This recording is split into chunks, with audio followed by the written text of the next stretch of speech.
Willkommen zu unserer heutigen Analyse. Wir tauchen heute in ein Thema ein, das ja oft Unbehagen auslöst. Die Hölle. Mhm.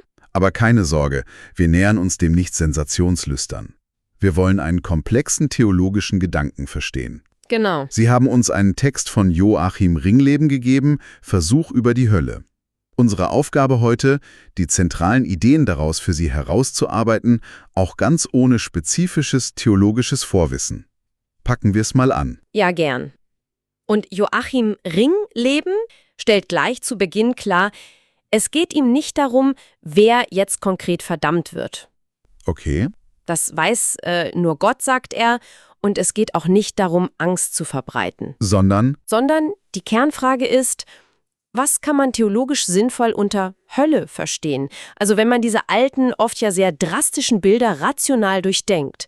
Er versucht sozusagen eine theologische Rekonstruktion. Okay, Ringleben will also die alten Bilder rational betrachten. Wo fängt er da an?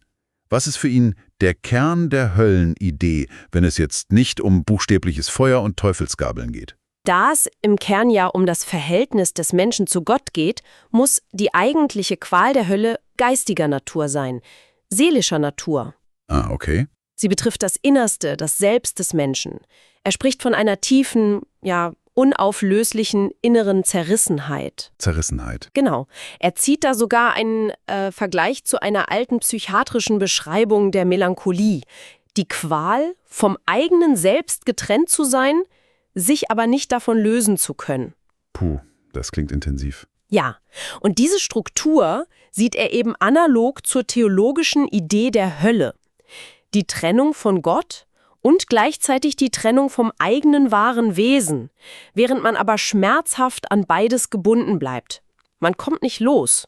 Das ist eine ziemliche Verlagerung, also weg von der äußeren Strafe hin zu einem, inneren Zustand. Diese Idee der Zerrissenheit, was genau meint Ringleben damit im theologischen Kontext? Es meint einen Zustand, in dem die Unwahrheit eines Lebens, also eines Lebens, das sich bewusst und endgültig von Gott abgewendet hat, zur erfahrenen Realität wird. Die sogenannten Höllenstrafen sind für Ringleben also keine nachträglichen Sanktionen Gottes für bestimmte Taten, so nach dem Motto, du hast das getan, jetzt kriegst du das. Okay, nicht wie im Strafgesetzbuch sozusagen. Nein, überhaupt nicht. Vielmehr ist es die Sünde selbst, die sich gegen den Sünder kehrt. Sie wird zur dauerhaften Qual. Ah, Gott straft nicht aktiv im Sinne einer Vergeltung, sondern, und das ist wichtig, er überlässt die Verlorenen ihrer selbstgewählten Gottferne und der daraus entstehenden, unaufhörlichen inneren Pein. wenn Gott nicht aktiv straft, sondern die Verlorenen sich selbst überlässt, wie muss man sich das vorstellen? Das klingt ja fast, wie eine passive Gerechtigkeit, die aber für den Einzelnen extrem quälend ist. Genau, das ist der Gedanke.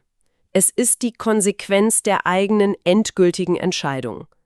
Ringleben deutet da einen Zustand des ausweglosen Um-sich-selbst-Kreisens an. Um sich selbst kreisen. Ja, eine totale Isolation, innere Erstarrung, hoffnungslose Leere. Er bezieht sich da auch auf Kierkegaard, der ähnliche Zustände beschreibt, als ein ewiges Sterben, ohne je wirklich sterben zu können. Ewiges Sterben. Ja, eine endlose, qualvolle Dauer. Aber eben keine erfüllte Ewigkeit im Angesicht Gottes, sondern ein quälendes Scheinleben in absoluter Gottferne. Puh, das ist wirklich intensiv.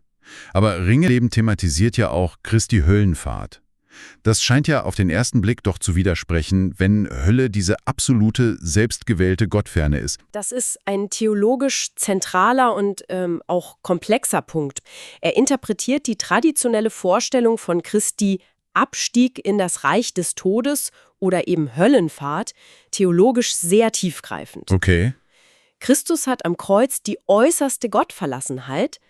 Das ist quasi eine Höllenerfahrung, diese extreme Trennung von Gott selbst durchlitten. Er hat es selbst erlebt. Genau. Sein Abstieg bedeutet dann symbolisch, dass er diese Erfahrung der Trennung auch mit denen teilt, die geistlich tot sind, also von Gott getrennt. Aber, und das ist das absolut Entscheidende, Christi Sieg über Tod und Hölle durch seine Auferstehung bedeutet, dass Gottes Angebot der Erlösung prinzipiell auch die Hölle erreicht, also diesen Zustand tiefster Gottferne, Gottes Angebot macht da nicht Halt. Moment. Bedeutet das dann, dass letztlich doch alle gerettet werden?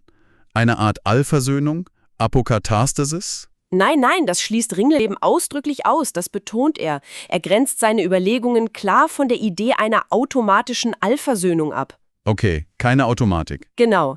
Die Höllenfahrt symbolisiert für ihn aber, dass Gottes rettender Wille und seine Gegenwart prinzipiell keine Grenzen kennen, selbst nicht in der tiefsten Gottferne.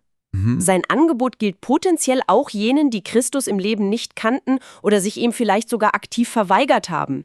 Die endgültige Verlorenheit tritt nach Ringleben erst dann ein, wenn dieses letzte Angebot Gottes, das Angebot, das selbst die Hölle erreicht, wenn das definitiv abgelehnt wird. Ah, verstehe. Es unterstreicht also Gottes unendliche Geduld und seinen Willen, wirklich jeden Menschen zu erreichen.